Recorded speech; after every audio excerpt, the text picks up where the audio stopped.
Hello, and welcome to True Crime Broads. This is Crystal. And Renee. And we have a very special guest today. We have criminal profiler John Kelly with us. And Renee, would you like to go ahead and introduce Mr. Kelly? Absolutely. John Kelly is an internationally recognized criminal profiler. He is a psychotherapist and an author of the book Warning Signs, a guidebook for parents. We are so happy to have you, John Kelly, on. Well, thank you so much. I'm really honored to be here. I'm really honored to be on, and I'm glad you guys asked me. Awesome. Well, we've been obsessed with a fascinating case called the Missy Bevers case, which happens to be local to both Renee and me. And we are really on the edge of our seats to hear your thoughts on this perpetrator. We have put 4 years into this case, and it's frustrating that it's obviously not been solved yet as far as an arrest. And we really can't wait to hear what you have to say about this case. Yeah, I'll tell you, it's you guys got yourself a very, very interesting case there. That's for sure. Yeah, I mean, we have poor Missy Bevers,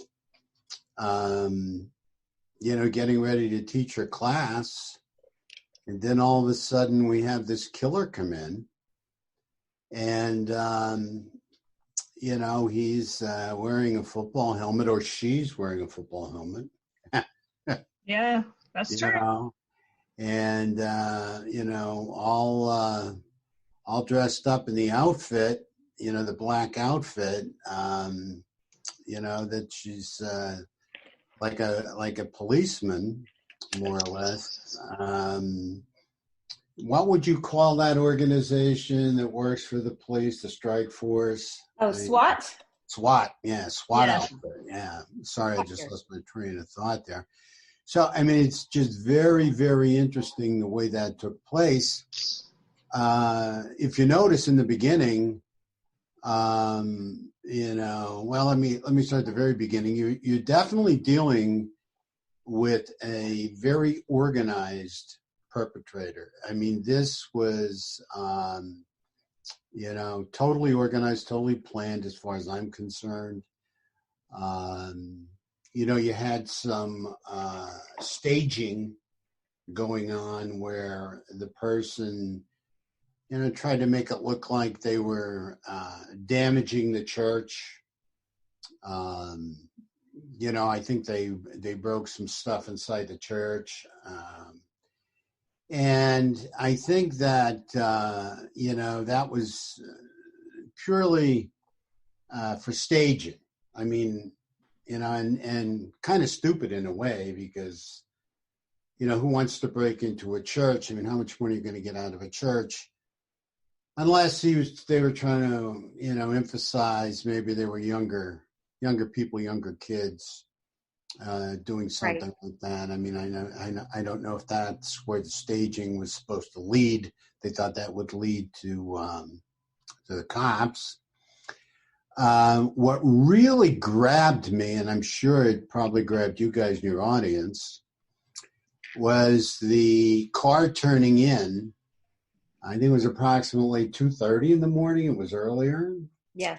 Yes. And I think please correct me if I'm wrong, because I just looked at this case. It was picked up on a camera from a firearms store down there, a sporting goods store maybe. Yeah, it's about 1.5 miles catty corner across the street from the church. Okay. And it has a good view of the church parking lot, obviously, right? Yes. Yeah. Yes, it is. Yeah, so that really jumped out at me because, I mean, why would a car pull into the parking lot of a church at approximately 2:30 in the morning, again, if I'm correct on the time, and turn the lights off?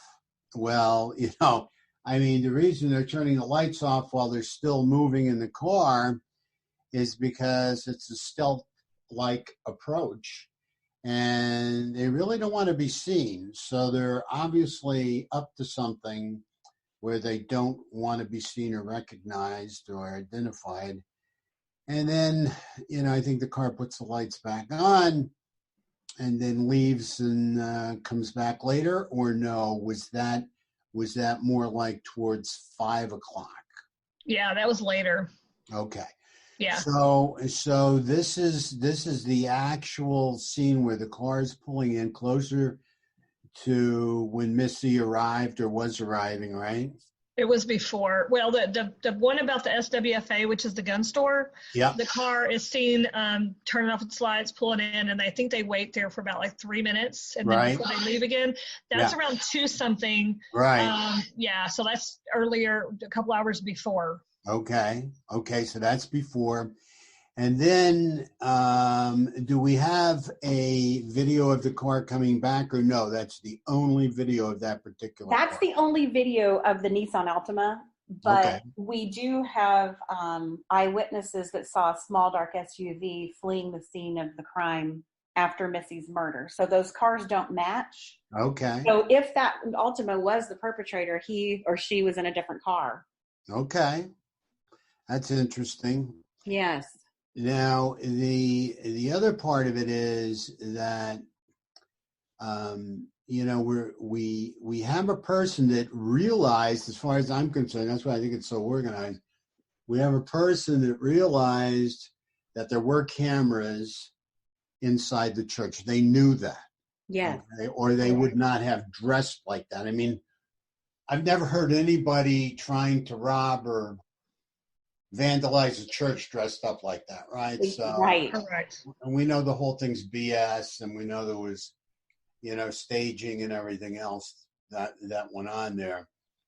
But when you go back and you look at the situation and knowing that the person was familiar with pretty much,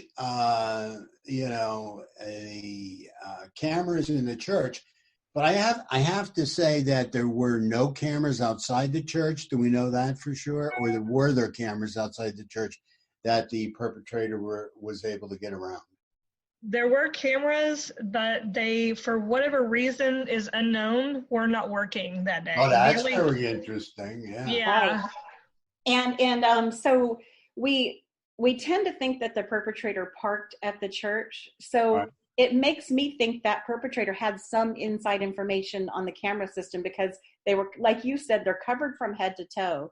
So they knew the indoor cameras were working. But they pulled up in their small dark SUV and parked at the church and got out so they wouldn't get wet, because it was pouring down rain. Okay. So it kind of proves that they did know that the outside cameras were not working. Well, that's very, very important. Now, also, would that SUV have been in Missy's line of sight as she was entering the church, or was this before they were hiding, hid it off to the side? They knew what entrance she was going to enter. From what we know, it was the opposite side of the building. So she pulls up under an awning to unload. Yep. So he or she would have parked on the opposite side. So she wouldn't have seen that car, as far as we know.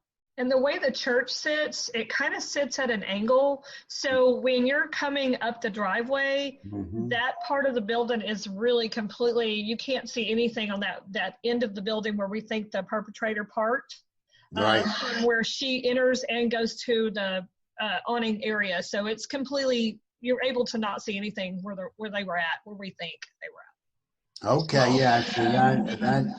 So that again makes sense, that it was very premeditated, and it was extremely organized. The person really knew the layout well. Okay, and now you're telling me that the outside cameras were disabled, so the person was not worried about his vehicle being seen by the outside church cameras. Right. Okay, so this is all very interesting. Okay. So this is somebody that had some kind of, inside knowledge one way or the other. I'm not quite sure. I'm sure law enforcement hopefully has a better grip on that. Then we have law enforcement getting involved. And, let me go back to the murder first. Let me start with the murder. this person had a claw hammer. Is that correct? Yes. Okay.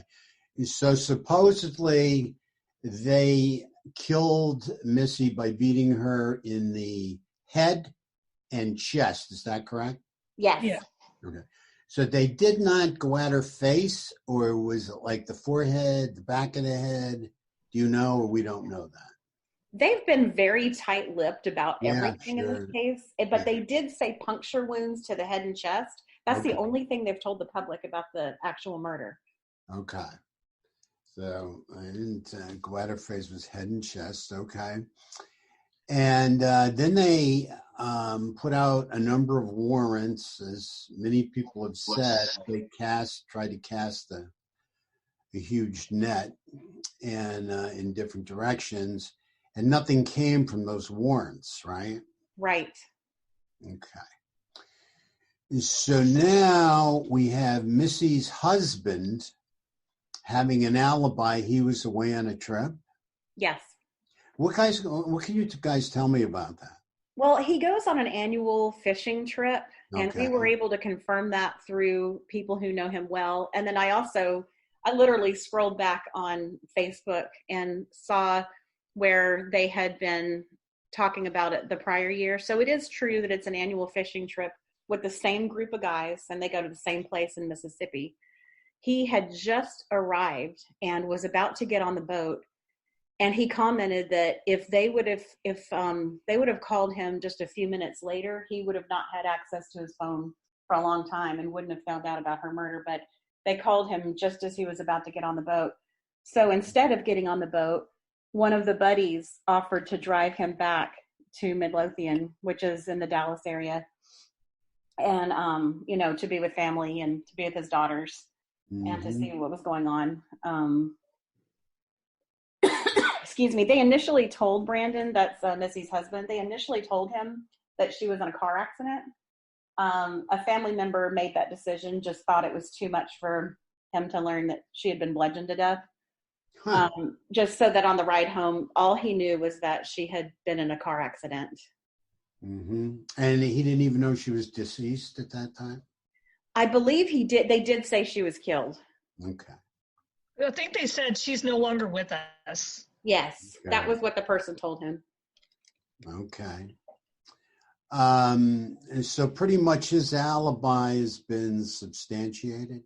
From Yes, what we understand, yeah. Yeah, apparently police went out there and verified his movements and checked his flight records and everything. And they spoke at length with the people he was with, and they even met with the boat captain, and they were comfortable that he was physically there. Okay.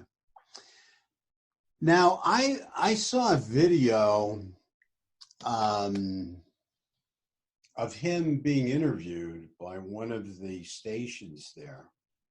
You guys, Yes. I'm sure, have seen it. Yes.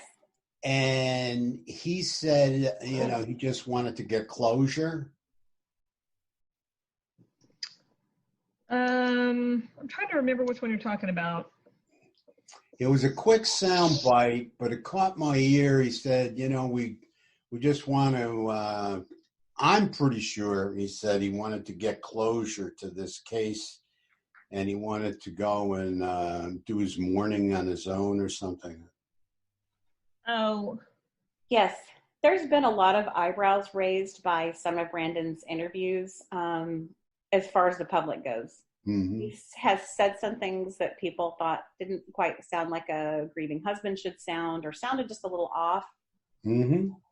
Yeah. I mean, I just found it to be an interesting word, closure, over the years, I'm a psychotherapist too, so over the years I've counseled, a lot of people that have lost loved ones. And, to be totally honest with you, there's no such thing as closure for a loved one. Right. I mean, they have if they truly love you and everything, and I don't, who knows? I mean, this relationship was kind of in turmoil from what I read too, but pretty much, when I've talked with people who've lost loved ones, I mean, they usually, especially the murders, I mean, they usually, have an internal hole in their heart. And they really don't use the word closure. Usually, they're going to go on, and then they're going to feel this pain. This hole in their heart isn't going to heal. Right. I mean, they will cope with it better, especially if they have other loved ones, like children. If it's a child they lost to a murder or whatever. But usually, there's there's never closure. And when you lose a loved one, you cope with it better. But right, that makes sense.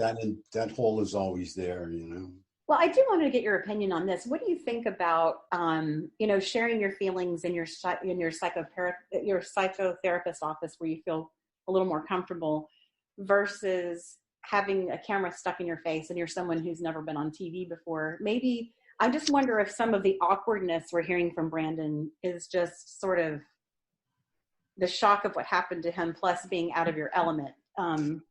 Well, it absolutely could very well be.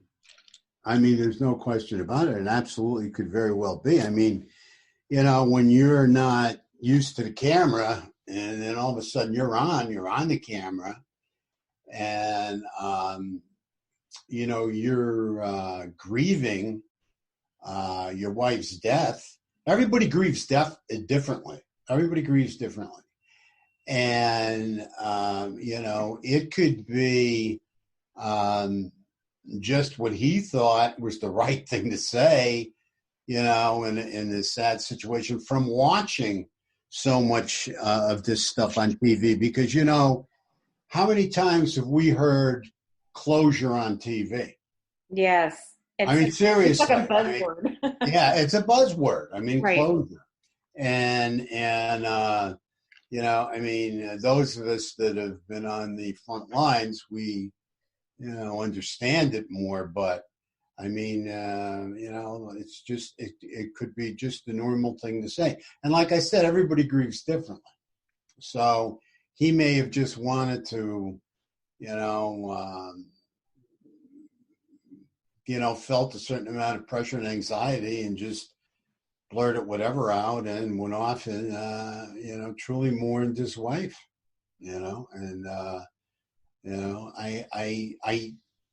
there's constant talk and stuff out there on affairs and money and stuff. Can you tell me more about that?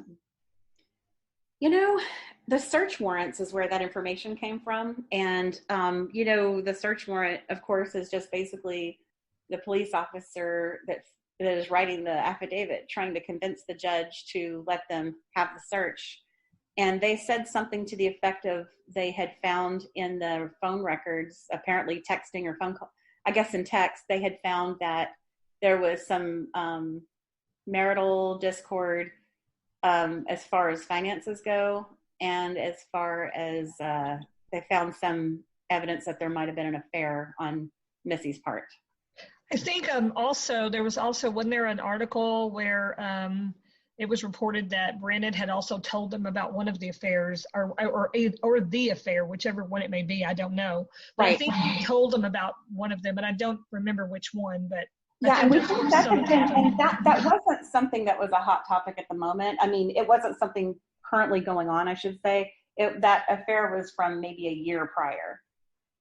Mm-hmm. And was that a supposed affair, or did Brandon kind of cement it and saying it was a definite affair? Well, he knew the name, so I think don't you agree? I think it was something that had happened prior and it was confirmed because he gave them a name. Right. Oh, okay. And we talked to some people close to the couple who confirmed, and also his own sister, Brandon's sister, said in an interview that Missy had an affair, but they had made up, and that was like a year and a half before the murder.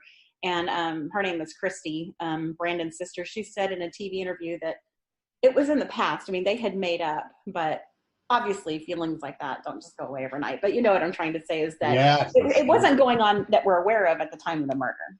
Okay. Okay. And supposedly this man was cleared, the man she was had this fling with?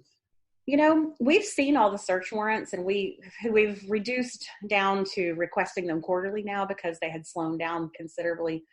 But there has not been any search warrants on that individual. We don't know to what extent the police spoke with him. We do know that they had a forensic podiatrist have all the persons of interest walk for him. Yeah. And there was only one person of interest that the podiatrist could not eliminate based on gait. Because if you notice in the video, that person has a pretty distinct gait.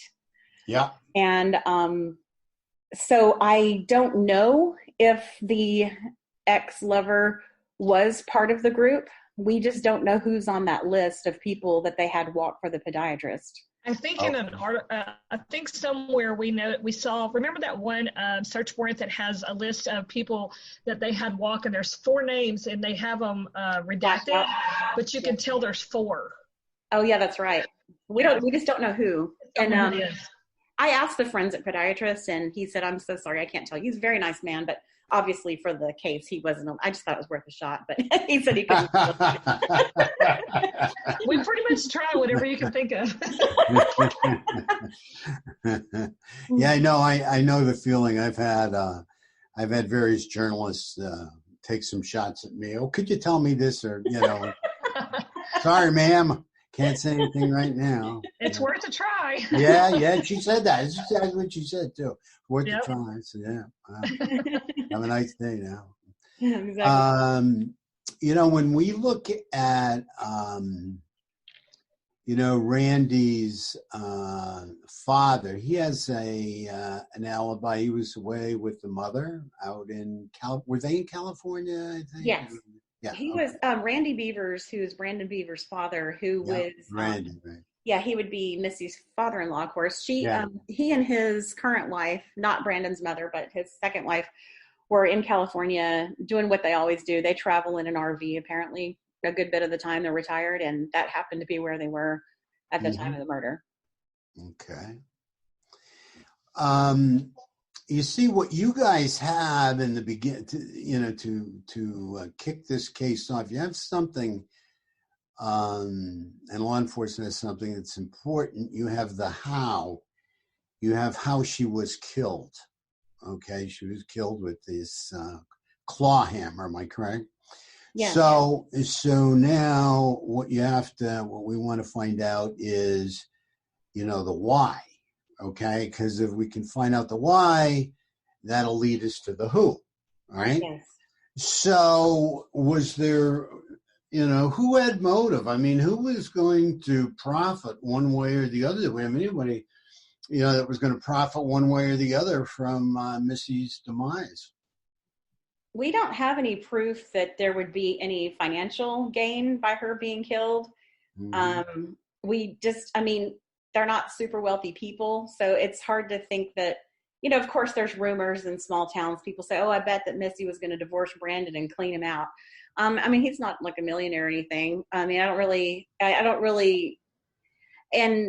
my understanding, we haven't gotten any confirmation on this either, but I don't believe there was a huge life insurance settlement. So right. I don't really know what the motive is. It sure does look like a hateful personal crime. Right. I think that if, there's been a lot of speculation on this being a hit, and that's where we were hoping you could help us, because, if I was crazy enough to kill someone and someone told me, you're going to have to go kill Missy Bevers, and I was nuts enough to do it, I would probably roll up behind the church, wait till she got there, walk up, shoot her in the head, jump in my car and leave. I wouldn't have to do this theatrical thing where I'm on camera walking around in a costume. Mm-hmm. You know what I'm saying? It seems like this perpetrator is just a very unusual type of killer from what we would see, especially in a small town. What are your thoughts on sort of the theatrics of this person dancing around on camera for half an hour in that SWAT outfit, and then laying in wait for her and then killing her in such an up close way instead of just shooting her with a bullet. It's just fascinating to me that even happened and that they've gotten away with it so far for 4 years. Well, I'll tell you, that is very interesting, because usually if you're thinking about, killing someone and, getting away with it, really in the easiest manner, you're talking usually under the cover of darkness. Usually you'd be, if you were that methodical, which this person seemed to be methodical, you could just shoot them, like you said, in the head, and then that would be the end of it. That would be over. This seemed more to me like the person wanted to terrify them. Like this was more personal, but yet, based on what we know, he or she did not attack Missy's face. That's why I asked about the face, because that would make it, the worst thing you can do to a woman is really damage her face. I mean, it's, it's possible the perpetrator did damage her face. They only released head and chest. Okay. But we don't have anything official, but we've talked to people who have close friends who were first responders, blah, blah, blah. And they do say that there was some pretty severe facial damage, but we don't have we don't have anything official on that.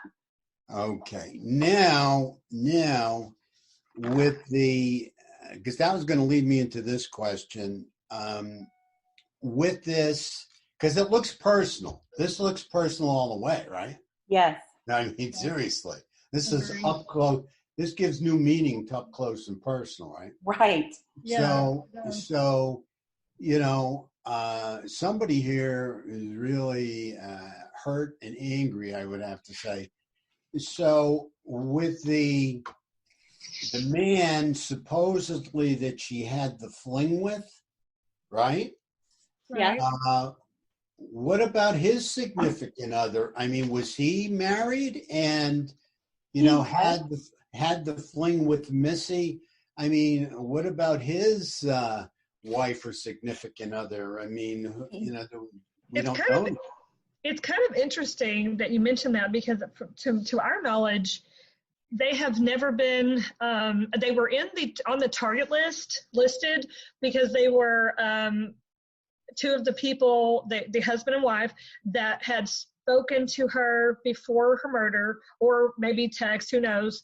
And then they weren't mentioned. I don't think she's ever been mentioned other than on that target list. And then the other person that was mentioned in the very beginning, which had, to our knowledge, has been cleared. I don't know about cleared, but they're no longer a person of interest. Casey Williams, he is also, his spouse has never been mentioned either. Okay. All right. So there's other people of interest that have to be, would you say they're still investigating? Well, I mean, we haven't seen any search warrants on any of these individuals that we've mentioned so far.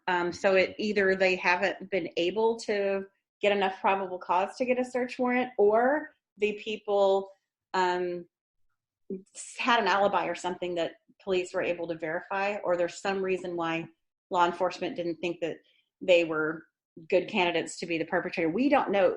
It's pretty incredible to think that a small town department like Midlothian PD has been able to keep this under wraps. There haven't been leaks. There's nothing. They have done an excellent job. I have to hand it to them. We really don't know that much about this case at all. Yeah, they've done a great job. What can you tell me about April Sandoval? I'll let you take this one, Renee. Okay. April was entered into this whole ordeal by a person that I won't name, but she was basically going on Missy's Facebook and looking for people, looking on their Facebook to find if they had any, anything that would stand out at them to make them think that this could be the person. Well, she just so happened to have been a friend of Missy's. She was in the military for a short stint, and her mother drove a Nissan Altima. But I am actually a friend of hers, and the Nissan Altima is the wrong year, the wrong color, nor is it hers. And I believe she was one of the ones that had to walk for the police. Mm-hmm. And she was, again, I won't say cleared, but not a person of interest any longer. Okay. And I mean, you're not privy to if she ever had any arguments in the class or felt disrespected in any way by Missy in the class, right? No, she, from what I understand, from what I was told by her, she won some kind of a drawing, and with the drawing, she won be able to participate in the class for like 2 weeks or a month or something for free, and that's how she came in connection with Missy. I think she participated in 1 or 2 classes and then didn't do it any longer because she has 2 children and just wasn't able to make it work out with her schedule and her work and everything like that. But no, I don't think she had ever had any disagreements with her whatsoever. I don't think there was even, with only having been around her like twice, I don't even think there was time for that. Okay. And she works for her stepfather, I think? She did at the time. Yeah, okay. And how is the relationship with her mom? With April and her mother, I think they have a difficult relationship at best. I don't think that that's too uncommon, but I think it's a little bit difficult. Yeah, no, that's it's normal for people to have arguments with their parents. Right. That's pretty normal. And I think, the person that did this has shown a lot of pinup rage. A lot of rage came out in this murder. Yeah. And I'm just wondering Agreed. if it was something against Missy, like I'm, you sit back and, you wonder if she pushed somebody's button during the class that, they took really to heart and they couldn't shake it. And, you made a fool out of me in front of people in the class. I'm coming back after you or something. And no, these are just the things that run through my mind. Okay. I'm right. not saying these are, and then, well, if you push that button, who installed that button? Right. Good point. Right. Makes sense. Where's this stuff come from? That's where we need the psychotherapist side of this. Yeah. Yeah, right. I know. I wear a couple different hats, like jumping around, always jumping around, But then the other part of it, is that, usually murderers like this that attack with a specific weapon, mm-hmm. I mean, they just don't wake up one day and say, well, today's the day I'm going over and kill Missy, so, I'm going to take this claw hammer with me. Right. Usually they feel very, very comfortable with that weapon. So the question comes up, and I say usually, but not 100%. So the question comes up, who might be, very comfortable with the claw hammer? Now, of course, sometimes it's a tool people use at work and the type of work they do. And sometimes it's not. Sometimes, you'd never know. It's the way somebody kind of works around their house. But something we would be looking for, because it would be obvious where, in the privacy of their own home, it would not be obvious. Anybody would know how to do their work. But I think it's an interesting point. Has anybody had that type of job where they would use a claw hammer and feel very, very comfortable with the claw hammer, So right. That's something I would be we would be looking for. There's no question about it.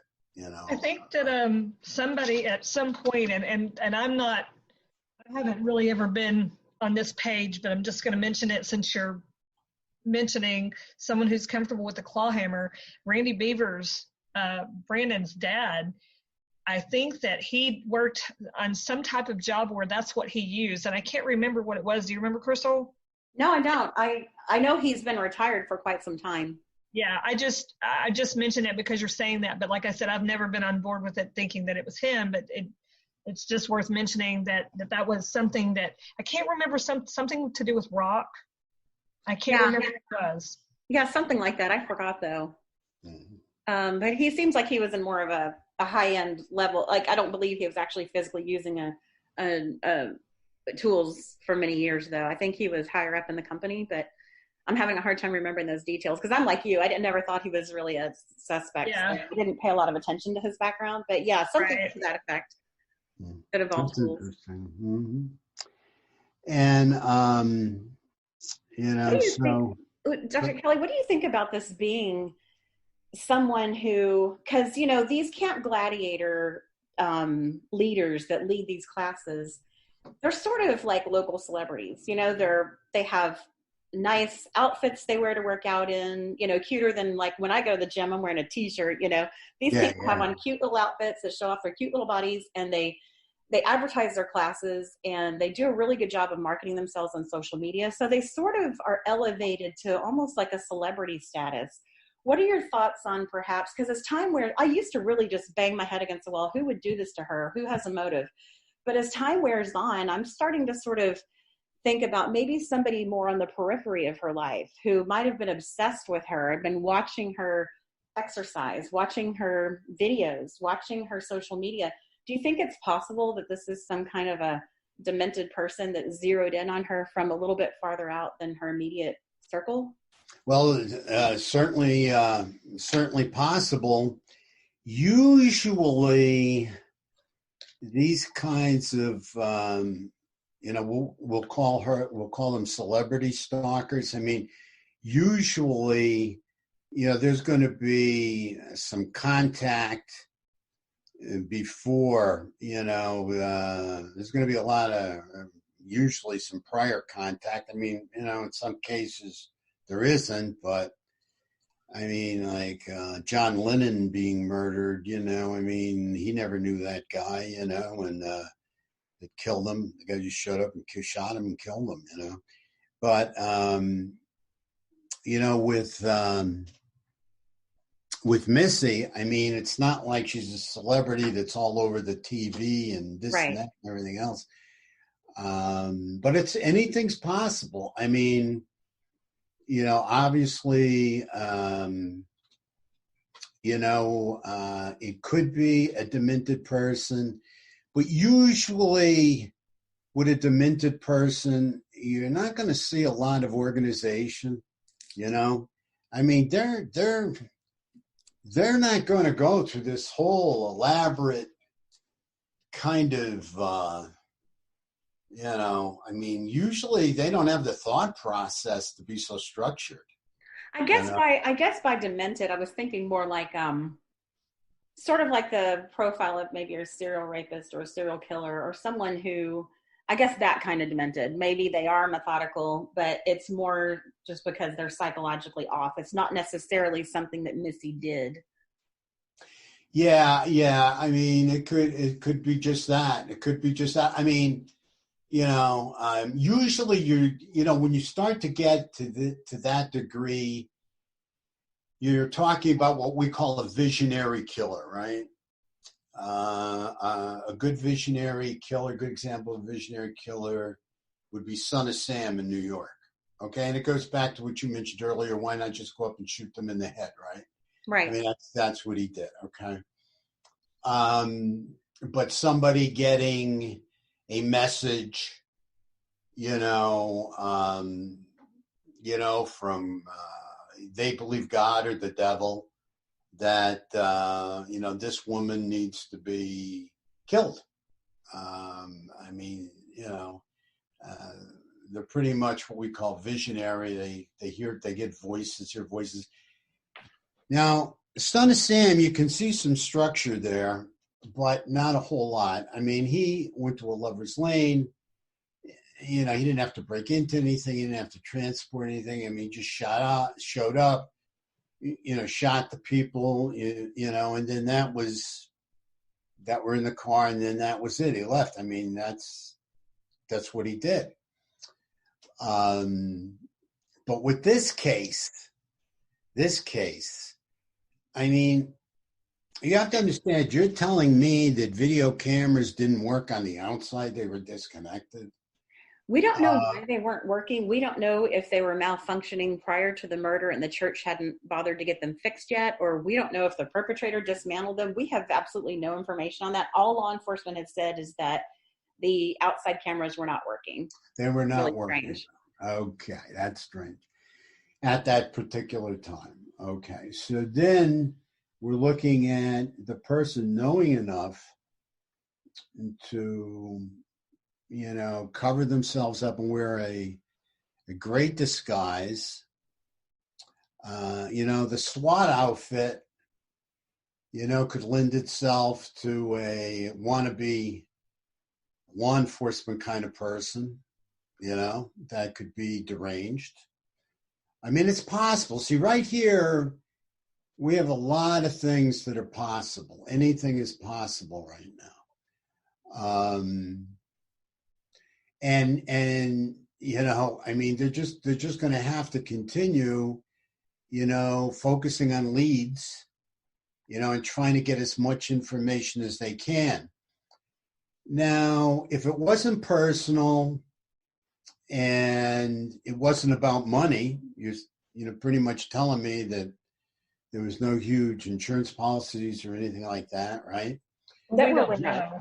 That was not that you know, but there wasn't any. Also, too, it seemed like the marriage was being put back together after the affair a year and a half prior. Yes. And so, I'm sorry. Go ahead. No, I was just going to say that's as far as we know. You know, is that it looked like that was a past thing. Yeah, and you know, so we weren't we're going to have to worry about a divorce and splitting up a whole lot of property and then custody of the kids, right? I mean, so that wasn't part of, I mean, that was not going on. There was no talk of that, it seemed. They do have 3 kids together, but yeah. We had not heard that there was any divorce in progress or anything like that. Gotcha. Okay, so, you know, when you take it, because usually, you know, a lot of these murders that are this personal usually, you know, come from somebody that knew the person or, you know, a family member. I mean, usually. So you looking at this video, you wouldn't say that this was a paid, hired hit? Or would you? You know, I can't say it wasn't. I can't say it wasn't. Mm-hmm. Because I don't know, you know, like how much animosity somebody may have had towards her, you know. Mm-hmm. I don't know how angry somebody could have been at her. I off the top of my head, I don't think so. Because where's the risk reward? I mean, if there's, you know, no money to be made, if the marriage is being put back together, if there's not any custody battles going on, I mean, how much money would you have to pay a hitman or a hit person for an elaborate hit like this, right? Right. It does seem very bizarre. Yeah, I think of a hit as being someone pulling up and shooting someone and taking off. That's right. And, you know, the other thing that, you know, I was thinking about, could this have been an attack on the church? I mean, directly at the church. Well, somebody that has just so much animosity and rage at the church, and knew the church had, in your words, a local celebrity, doing the boot camp there, right? Yes.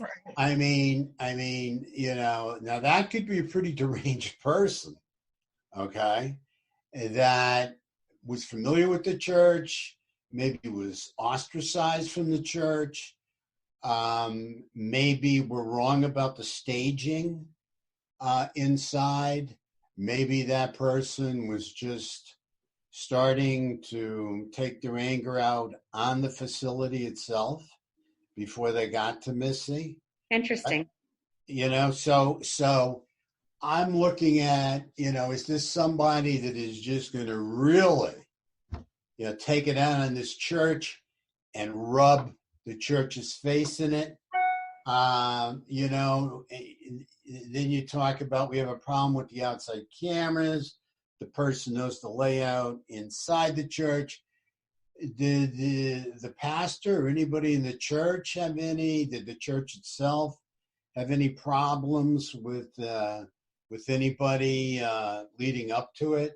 Not that we're aware of. The church sort of, their stance all along, from what we can tell, was this is just the place that this happened to happen, and we don't want our congregation or our elders or anyone, we're not associated with this event, basically. That was a Camp Gladiator exercise class that happened at our location, but they've distanced themselves from the murder. But we also have to take into account of the, and I'm not sure if you had read this somewhere, you probably did, about the creepy and strange message that she received 3 days prior to her murder. Was that on LinkedIn? Was that on LinkedIn? Yes, it was. In Austin when it happened. So. Yeah, Missy had just returned from a Camp Gladiator conference, kind of like one of those rah-rah things where you go and you try to recruit people, that kind of stuff. And it was down in Austin where the headquarters for Camp Gladiator is. And she had just gotten home that afternoon before on Sunday. So she was literally only back home in town about 12 hours before she was murdered. Okay. Now, what kind of person was Missy? Was she nice, respectful, bubbly kind of person? Was she tough? Everybody seemed to love her. Renee actually, my co-host here, Renee actually knew her personally in passing. You want to go ahead and tell about Missy's personality? That's great. Yeah, absolutely. So I met Missy in I think it was late 2013, early 2014. We both worked for a company together called Vault Denim. And basically it was kind of one of those companies where it was a little different, as in we actually had inventory, but you basically had inventory of jeans. We would have salespeople that would check them out from us. And she was an inventory person that you would check the jeans from, go have a jeans party or whatever, sell your jeans, and then check them back in. So she actually had an inventory where she was. And before I got my inventory, that's how I met her. So I would go to her house about once a week, pick up my inventory. And of course, it would always take anywhere from 30 minutes to an hour. So of course, we're going to chit chat. So talking about Missy, she was a very sweet person. She was very humble because she was also involved in another program called, or a company called Thrive, what was the other name, Crystal, for it? Oh, yeah. Thrive. It's Thrive. There's another name. I can't think of the other name either, but I know what you're talking about. Either. But anyway, she was also involved in that, and she a couple times approached me for, to join that. The patch that you see her wearing is what that is. And so it's kind of a supplement type thing. And so she approached me with that. So I say all that to say she was very humble because I would say things like, oh, you're so much stronger than me, or, oh, you can just lift those bags of jeans like they're nothing. And she would always just kind of be like, oh, no, girl, I used to, let me show you a picture of what I used to look like. She was very humble. She was very nice. She was very pleasant. I just think overall she was just a really great person. She seemed to make friends everywhere she went. I genuinely liked her. Just from what little bit I seen of knowing her for about a year, I really liked the person that she was, and that makes it so much harder to imagine what could have drove someone to kill her, because she was such a great person to be around.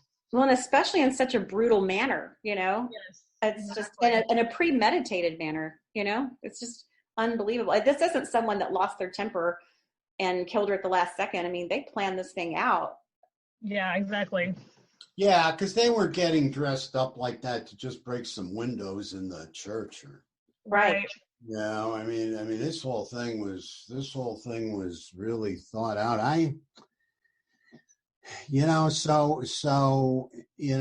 see a personal murder. It's very personal, and was she objectified as being part of that congregation, whether the others or anyone else, doesn't agree with it or doesn't like it? I mean, when you talk about deranged people, deranged people do deranged things, Right. and it all has to be sifted through, and maybe a wider net has to be cast. Maybe some more people have to be talked to, because, like you said, she received this when she was away in training, correct? Getting some training. Yes, she was at that Total Transformation Camp Gladiator conference type thing she had been at. And while she was there, we're assuming it was when she was there, because they said this came in a few days before she was murdered, and that's where she was in Austin at that conference. And she looked down and she got a message from a male on LinkedIn. We just have to assume it was a fake account if it was the murderer. And she showed it to her friend, and they both agreed that it was creepy and strange. And the friend told MPD, Midlothian PD, that she could not remember the name that was on the account, but that it was creepy and strange. Unfortunately, law enforcement, I don't think, has been able to trace that. Probably if it was from the perpetrator, which I tend to think it was, they might have used a burner phone or done something to make it untraceable. Yep. Now, this is something I really wanted to send you the search warrant. I had to sit on my hands not to, but I was told just keep it to the facts only and don't, not to, because if you're going to do a profile of a murder, you don't, not to throw too much in there. But they're the only person in this case that they have executed a detailed search warrant on is a man named Bobby Wayne Henry. And he is an ex-police officer from Lancaster PD. Prior to that, he was with Wilmer PD. These are all local small police departments. Actually, Lancaster's not that small, but anyway, so Bobby Wayne Henry, ex-law enforcement, and he was actually working as a security guard at an adjacent church. And we found out that apparently they share security guards with Creekside Church sometimes, where Missy was murdered. And he had requested to work Missy's memorial service at Creekside Church. And we have some video of him walking. And something else that's interesting about this particular person is the forensic podiatrist. This is the only person that he saw walk that he could not eliminate as the person in the murder, the video at the church. So the perp video. So he was so interested. That's looked encouraging, but there has not been an arrest. That search warrant was executed on Bobby Wayne Henry in December of 2016.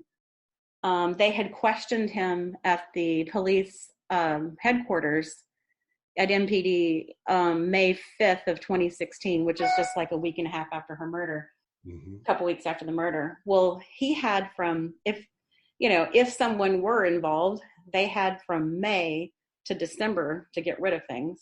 But for whatever reason, the search warrant wasn't granted until December of 2016. It was executed. He did get arrested as a result of that search warrant, but he wasn't arrested for Missy's murder. He was arrested for child pornography that they found on his devices. So he was in custody. MPD had him in custody for 72 days. I think they probably thought they were going to get him to talk, during that time. Yeah. That did not happen. He was released, and all this time has changed. All this time has gone by. So a lot of people are saying, well, he must not have been the one, or they would have been able to arrest him by now. He has a history of sexually assaulting women while wearing tactical gear. He, in fact, lost his peace officer's license in December of 2003 for attacking a woman, a sexual assault while wearing tactical gear. Whoa.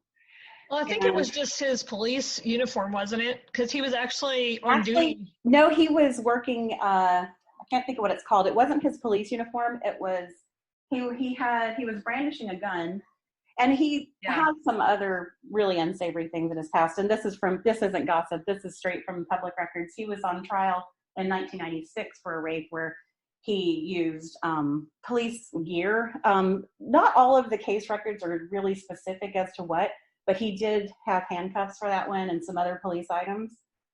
So he just looked like a really good candidate, not to mention, and I'll send you the video of him walking around working security at her Missy's memorial service. He walks a lot like the perpetrator, has the same posture. So he was a really interesting candidate.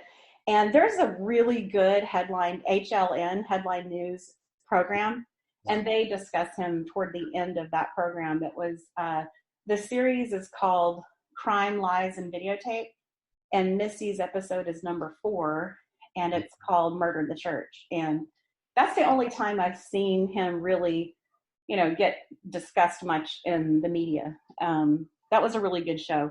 But anyway, so he looked like a pretty good candidate, but he still lives there locally, and we don't know if they're even still interested in him. Law enforcement has said a lot of things that didn't make sense along the way on this case. And one of the things, so I take everything with a grain of salt because I feel like they're keeping stuff from the public, but they did say that they were no longer interested in him as a person of interest. It's interesting, that they would come out. So we don't know. Yeah, they're definitely holding back. I mean, they'd be foolish if they didn't. They've got to hold some stuff back, But what would be his motive with Missy? I mean, did he know her? Did he date her? Did they argue? No, we don't know that. That's a really good question. So, and that might be one of the big holes in police's theory, trying to, because they obviously, he's the only person that they've done an extensive search warrant on. They have pulled people's Facebooks and people's LinkedIn, but as far as searching the human being's, house and items, he's the only person they've done an extensive search warrant on. And, the search warrant affidavit for, the probable cause, one of the things said that he attended the church that she and Brandon went to. And that's also, we found out later from doing some research, she had also taught some Camp Gladiator classes at that church, as well as where she was teaching when she was murdered. So it's possible that he got fixated on her there, either attending the church or teaching there. He also worked security there as well as attending that church. It's called Avenue Church, very close to Creekside Church where she was killed. So he did attend. I'm sorry if I got it wrong. He did attend some of her classes? No, he didn't attend her classes. He attended the church that she and her husband had been attending. And so while we don't have any proof that they ever met, they were certainly they would probably be in the same location several times. So there would have been an opportunity for him to see her and know who she is, more than likely. Because she taught Camp Gladiator at that particular church, and she also attended that particular church some. So they were saying that was the connection, but we don't know to what extent, and we honestly don't even know if they ever met. And no just strong connection. There's just not one. Just to add this real quick, on the church, the church Creekside that she did classes at, there is another church, the Avenue, which is the church that I go to, and it's in Waxahachie. It is the Avenue Church that has a couple of different locations. There is another location in Ennis, Texas, which is, from what we understand, when he was served the search warrant, he was living in Ennis, Texas, and there is a location in Ennis, Texas. So we don't know if he actually attended the Waxahachie one, the Avenue Church, or if he attended the one in Ennis. I mean, I'm guessing if he lived in Ennis. Actually, Renee, our contact, had told us, remember, that he did switch to Ennis, but it was long after Missy's death. Okay. Initials PC. Remember our source? Yes. Okay. I don't want to rat her out on the air, but yeah. Yeah, sure. But anyway, yeah. So he was actually, as far as I'm concerned, the most riveting person of interest. But I just, apparently law enforcement either cleared him completely or they just haven't been able to put it all together. We don't know which because they've been so tight-lipped. Yeah, usually, I mean, if it's a revenge kind of personal thing, right? Then, you have like an organized murder in some way. Now, earlier you mentioned, listen, if you wanted to kill this lady, why didn't you just show up, in the cover of darkness when she was getting out of her car somewhere some other day at night and shoot her, and that was it, right? Mm-hmm. Yes. And went away, right?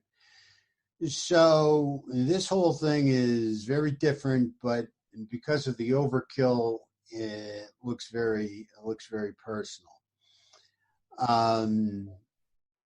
The other thing that keeps jumping out at me is actually that day she was supposed to be training outside, and then later she said, "Oh, it's raining, so we're going to do it inside," and we're still going to get ready to train or something. We're going to do it inside. So, I mean, this person, realized that she was going to be inside that particular day, correct? Or if it wasn't, somebody just had something against the church. I mean, how do you guys see that falling in line here? Because it was raining, but they were going to train outside if it wasn't raining. So at the last minute, she notified people, look, it's going to rain, but we're still going to meet and train anyway inside, correct? Yeah, I think that was something that happened more than just this occasion. I think the rule was, and we've heard this from a couple of people that I think they were Camp Gladiators that told us this, that if it was raining, they're still training. That was kind of the slogan that she used. Yeah. But it was something to the effect of, okay, so if it's raining and it's just, maybe just like a normal, drizzle or, whatever, they would still meet under the awning and still have class outside. But this rain, I guess if it's more of a, torrential rain, or if maybe it's, maybe even if it's colder, freezing, something like that, they would have it inside. So I know that she did notify people right before this, if it's raining, we're still training.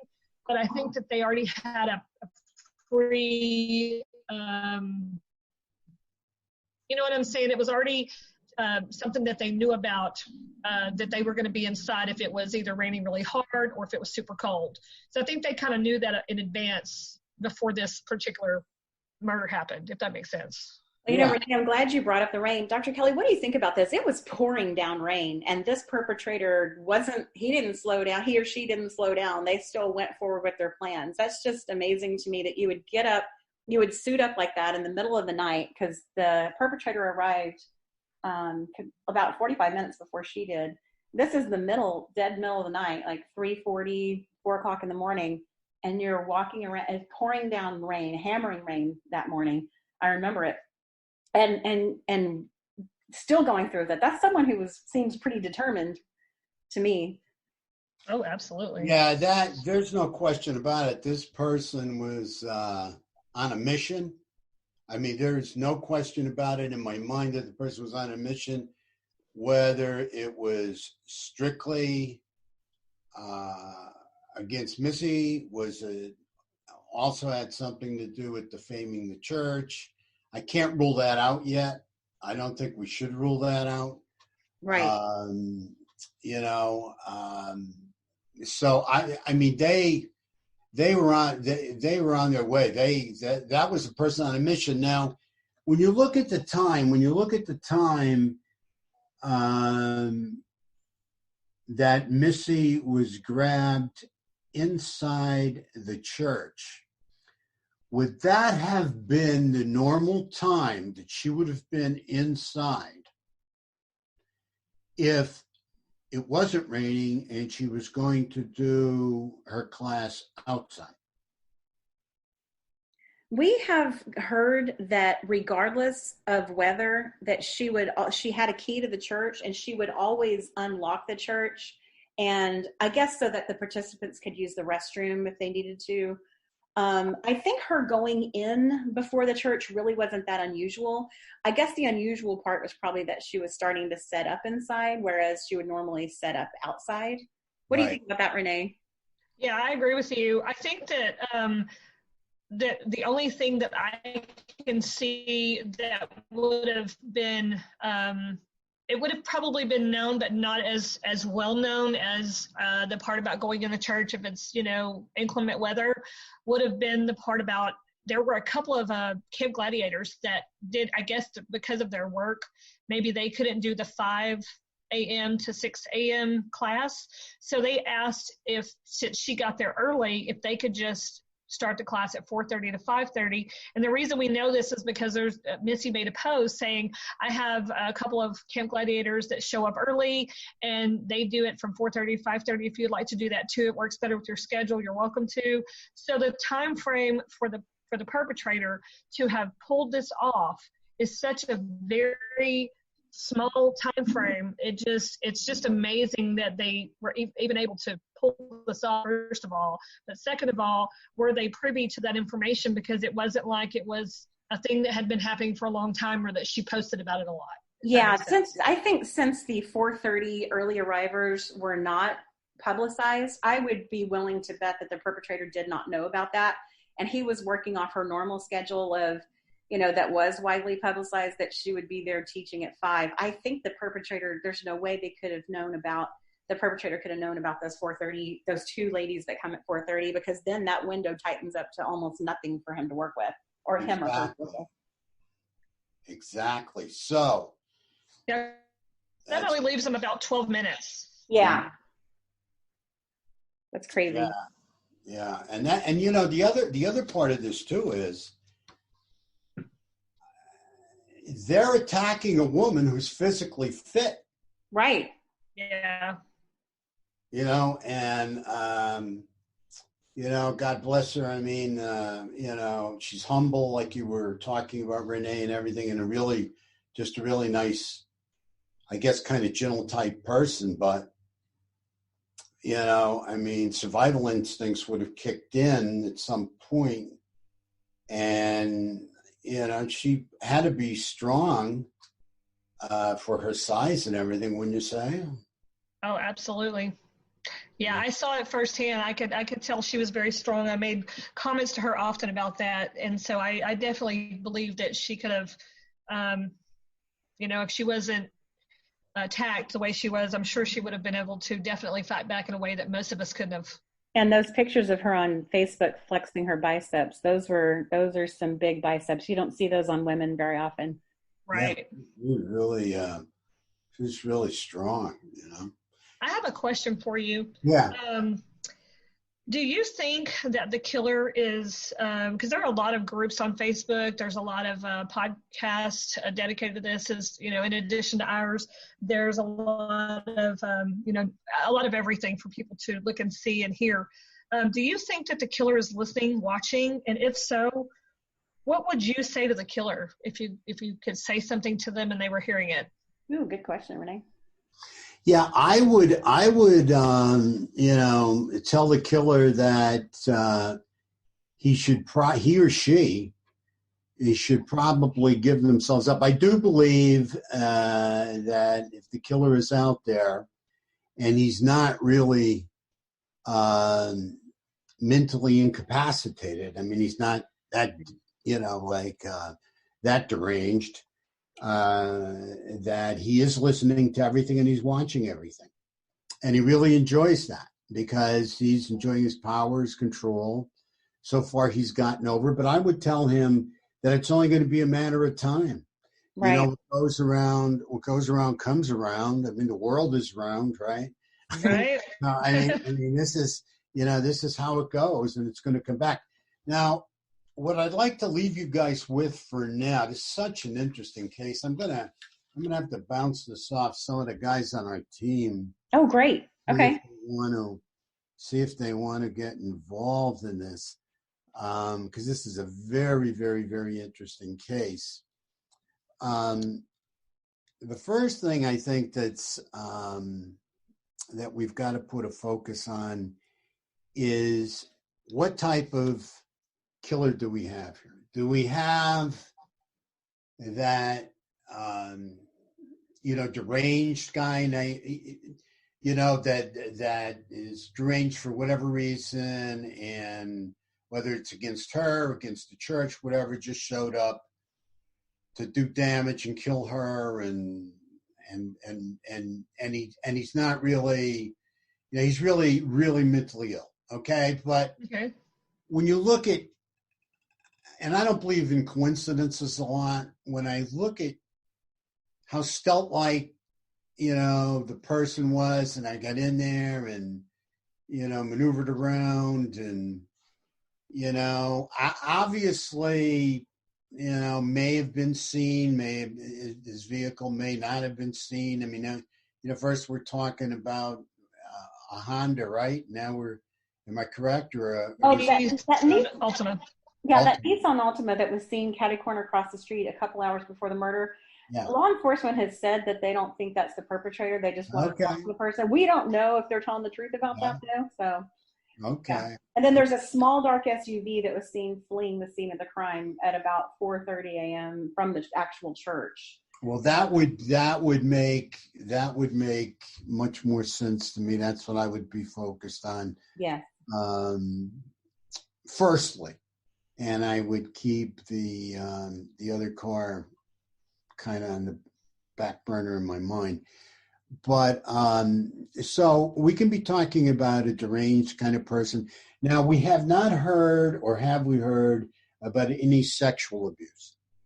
Was she sexually abused at all before she? That has not been released. Right. We have assumed not, simply because it was such a tight amount of time. It almost seems like he ran in there, killed her, and ran out, and that's all there would have been time for. But we do have. We have heard some talk about it maybe being a rape gone wrong sort of a thing, where this perpetrator went there, and this is speculation 100%. This is not official, but we have heard that it was potentially a rape gone wrong. This perpetrator went in there to sexually assault her in this theatrical way. She knew self-defense, whereas, he wasn't counting on that, and maybe did some damage to him, maybe kicked him in the crotch, poke him in the eyes, whatever they tell you to do at those self-defense classes. And potentially he flew into a rage and killed her. So that might help explain why the perpetrator was so calm, because everyone comments on that video. He or she is just walking through the church like it's Sunday afternoon in a park. Exactly. They don't look nervous at all. And then bam, the most violent murder in the history of violent murders takes place, and then they take off. It's just so bizarre in that way as well. So we don't know that. That was just some speculation from someone I won't name on the air, but we can get into that offline. But anyway, so that's, another possibility. We just don't know. It's incredible. I said it before. We know very little about this case. MPD's done a good job of keeping everything under wraps. Right. They have, and they need to do that. Like I said earlier, the good news is that there is enough out there. So, a lot of questions can be asked. Now, this is how cases are solved too. The power's in the question, okay?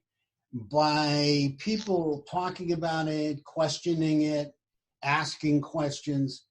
I mean, that's where the power is, because all you need is one answer. I mean, you have the how she was killed, okay?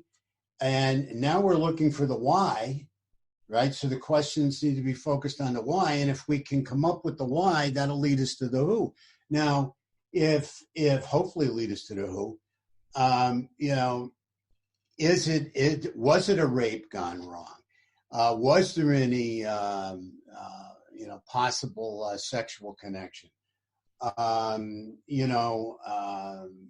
If it wasn't anything personal, which it doesn't seem like there was. I mean, there doesn't seem like a motive, a personal motive to kill this woman. I mean, you know, the marriage was being put back together. There wasn't any money being involved. She had 3 kids. Everything seemed to be good. You knew her personally a little bit, Renee. You know, she was a humble person. She didn't look too anxious or whatever, right? I mean, she, you know, pretty much, went around as a God-fearing, nice woman who got along with everybody, right? I mean, is that the picture I have? Is that the right picture? Yeah. Absolutely. That's the picture I see, and Renee knew her personally. So yeah, it's really baffling how anyone could brutally murder this person in that way.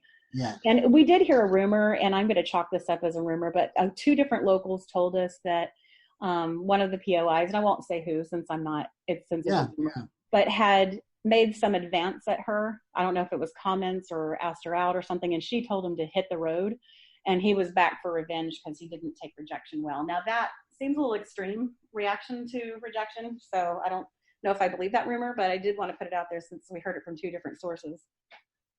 Well, no, I think this is extremely, extremely important because, and a lot of people don't realize what I'm going to tell you now, is in my interviews with various serial killers, you know, we would see a lot of rage, and especially with serial killers that focused on sex workers. So my question was, well, how come you killed some and you didn't kill others? Right. They don't kill every time out. Okay. And, you know, I most of the time, 99% of the time I would hear, well, they made me very, very angry. Well, what do you mean they made you angry? You know, what did they do to cause you to be so angry? Well, they resisted. Okay. So another word for resisted is rejection. Interesting. Okay. And then if we want to go down that road, what is another word for rejection is abandonment, correct? And we know there was like abandoning attachment disorders with most serial killers and their families growing up, right? So with that being said, if this was some kind of, and many serial killers were serial rapists before they became serial killers. So if this was somebody that had acted out before, that did have a background of rape or assaults on females in general, I mean, being rejected by Missy could have been that button, could have been that hot button. Yeah, that could have been. Definitely somebody has to, that's somebody that definitely has to be looked at. There's no question about that, because a lot of guys, for whatever reason, you know, they don't take rejection well, you know, and especially if they're playing the role as a macho kind of guy or something like that, you know. So, and also, you know, we had discussed, and before we end the podcast, I did want to run this aspect by you. You know, Brandon, her husband, was out of town, and that raises a lot of eyebrows to people. You know, oh, well, isn't that convenient? He just happened to be out of town when his wife was killed. You know, we've heard that over and over. And do you think, just sort of eyeballing the situation, that was just a coincidence? Well, I guess there's number one, there's the option that he was involved, of course. But do you think that was, if he's not involved, do you think that was merely a coincidence that he was out of town? Or do you think the perpetrator knew that and decided to kill then? Well, you know, I think that's, you know, very, very possible. You know, something we haven't talked about.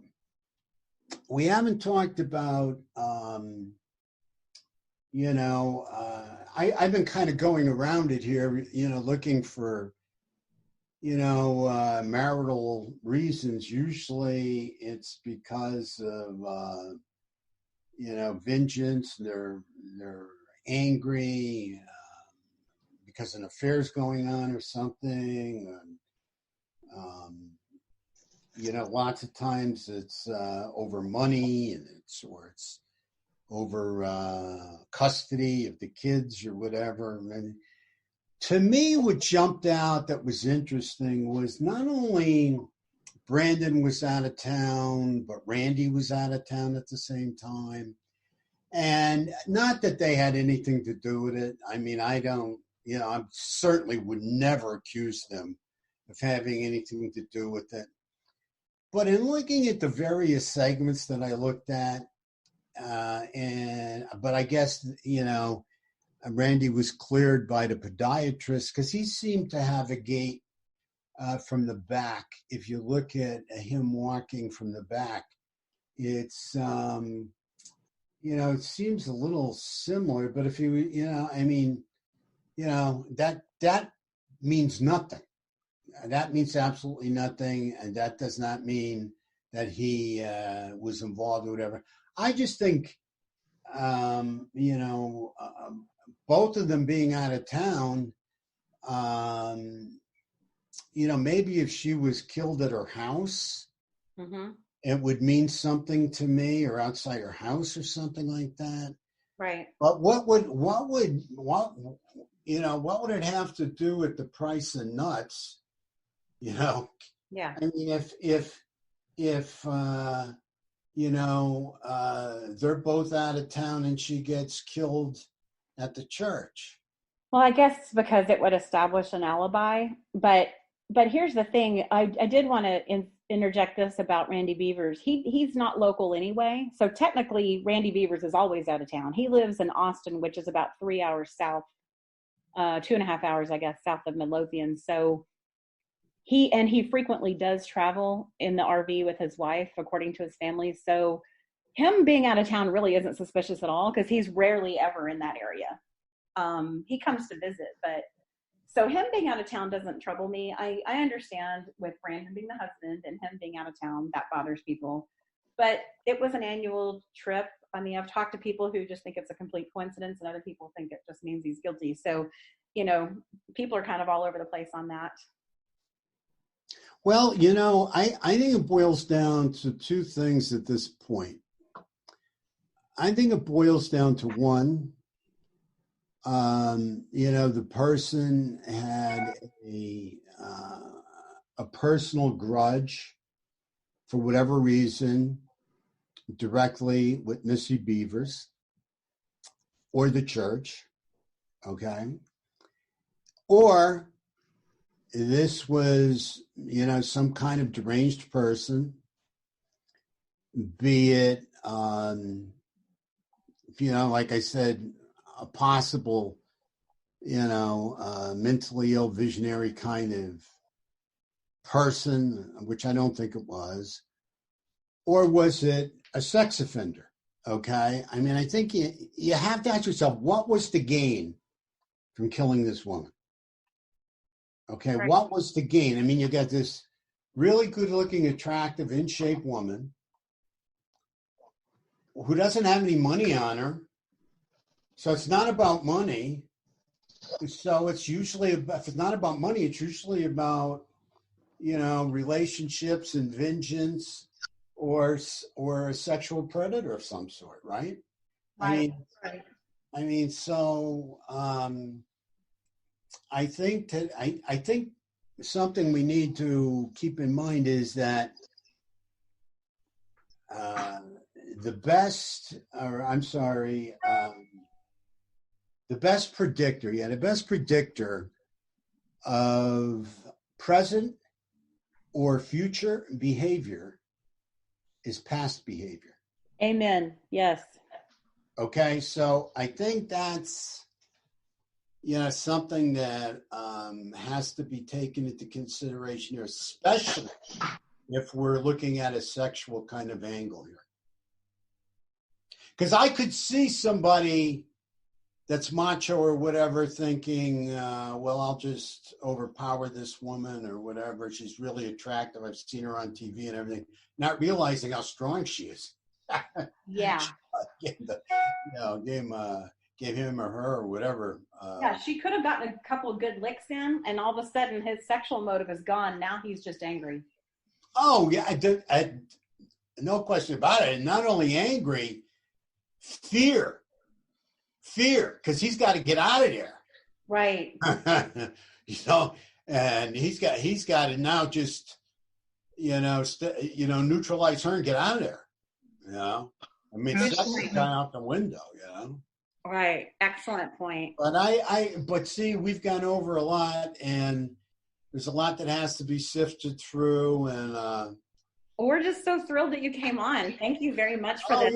You're more than welcome. Certainly, I'll be thinking about this. Now, I appreciate and truly appreciate the honor of you guys calling me doctor. I want to make it crystal clear, Crystal, that, that I'm not a doctor. Okay, as I blurted that out, I was going, ooh, does he have his PhD? Okay. Thank you for clearing that up. I am a humble clinical social worker that is certified in forensics, and I've been blessed, thanks God, to have been trained just right place, right time. I guess Lord put me in the right place to be trained by some of the best people in the country. And that's awesome. That's just the way it happened. I have one last minute question, if you don't mind, and it's for our listeners. So I wanted to be sure and ask you this. What would someone look for if they think a friend or relative might be this person, like their actions, their mood type things after this would happen? Just something for somebody who thinks they might know someone. If it's not somebody that's severely mentally ill, right? Their mood would be that they would be obsessed with following the case. Okay. Be obsessed. They may ask questions. They may bring it up a lot in conversation. With their loved ones or somebody in the family. It's hard to say. I mean, we don't have changing of appearance here because the person wore such a disguise. It's possible the person could start to drink more. Okay. Mm-hmm. But I don't know if this person's that concerned because, as you guys brought up early, there's this laissez-faire attitude walking around the place. And would that be indicative to you as a true psychopath if someone knew they were about to violently assault someone, whether sexually or murder or some combination, to be that relaxed beforehand? Is that a marker of a psychopath? It can be. It can be. I've talked to a number of psychopaths, and they're different. They're different. It seems like they're all different, to be honest with you. I mean, it's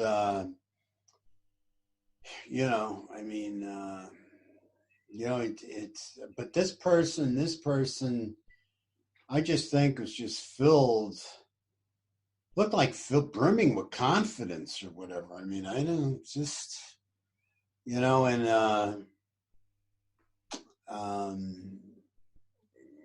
having a lot of confidence, but, not having a whole lot of conscience, Yeah. I mean, they can change that quickly. They can go from Dr. Jekyll to Mr. Hyde and create what we call disassociation. They can disassociate, so quickly. And it could be part of their diagnosis. Psychopathy could be part of their diagnosis. Right. You don't know what their true diagnosis is. Just an awful lot to take into consideration here, Yeah, it's truly bizarre to think this happened to such a quiet little suburb of Dallas. Well, see, this is what happens. This is like up in Delphi, Indiana, where you guys know I'm working now, I guess. Yes. Mm-hmm. and appreciate it if you'd give John Kelly Profiler a plug. I guess I just plugged myself. No, we're gonna. There you go. We are. Absolutely. I'm a big. I sort of went on a binge watching of your Delphi YouTube videos. They're excellent. And remind me a lot of this case. A little bit of video and a small town where things like this don't normally happen. There's some parallels there. Yeah, trying to corner, what we're trying to do, because we have nothing to look at. And, in this case, you have something to look at. Yeah. In Delphi, we have nothing to look at. Yeah, just that brief little video clip. Yeah. I mean, there's a guy walking across the bridge, but I don't have any kind of, focus on, the helmet, the weapon, how they were killed. I mean, we're getting more and more information from people because people are getting upset. But I mean, we're very cautious too. We don't want to, upset an investigation either. Right. I agree. We're not going to taint the investigation. We don't want to do that. But it's when you have these kinds of murders in small towns. I mean, it drives the cops crazy, and especially if it's a stranger on stranger murders. Stranger on stranger murders are the hardest to solve. Usually, I can imagine. Most murders is where the victim knew the person, the person knew the victim, or, a family member and something went awry. Sadly, most murders, go unsolved. And it's just the way it is. It's sad, but it's very sad. Yeah.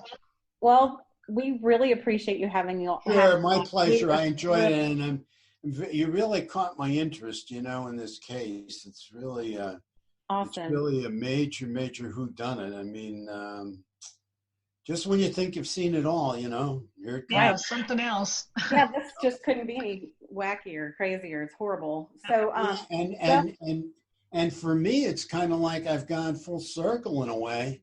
When I started this, because I started off down there in Huntsville, back in the early 90s, interviewing Henry Lee Lucas for hours and on Texas death row.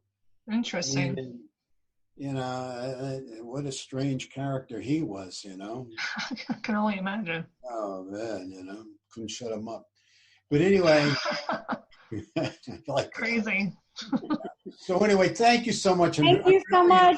And appreciate it. For our listeners, your audience as well. I'm sorry. Oh, no, I was just going to say thank you so much. And for our listeners, please look up Profiler John Kelly. He has some wonderful YouTube videos right now. Your series seems to be mostly focused on the Delphi murders.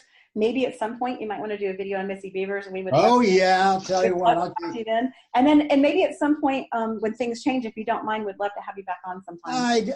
I'd certainly love it. It was. Thank you. It was a pleasure being on, and we appreciate it so much. much. Despite a team, I'm sure it'll catch their interest. Okay. I hope so. Well, we love it. Thank you so much. Have a wonderful day. Wonderful day. Thank you so much. Thank you, Mr. Kelly. Bye-bye. If you haven't heard about Anchor, it's the easiest way to make a podcast, and it's free. There are creation tools that allow you to record and edit your podcast right from your phone or computer. Anchor will distribute your podcast for you so it can be heard on Spotify, Apple Podcasts, and many more. You can make money from your podcast all in one place. Download the free Anchor app or go to anchor.fm to get started today.